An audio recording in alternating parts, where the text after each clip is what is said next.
Warroonni moobaayilii yeroo baay'eetti fayyadamoodha. Moobaayiliin ija isin balleessuudhaan rakkina biraatiif isin saaxile.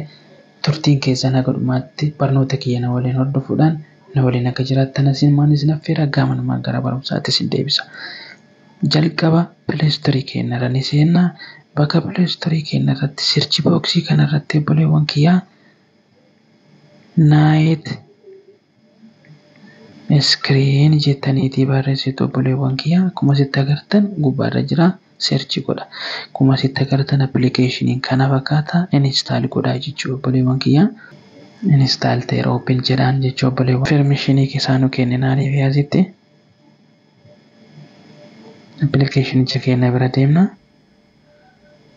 Akkuma asitti agartan appilikeeshinichi haala kanaan mul'ata jechuudha. Akkanatti qannasnee akkanatti cammarree akkanatti qannasuu ni dandeenya jechuudha obboleewwan kiyya. Laayitiin isaa bifa sinama fakkaatu kanaan ni agartan jedheeti yaada. Permishinoota isaa garuu oon godhuun dagatina akkanatti cammarraa jechuudha obboleewwan kiyya. Laayitiin isaa irratti rakkeessuudhaan akka isin ija keessa isin hin miine kana fakkaatti barnoonni keenya barnoota biraatti na godhetti deebinutti.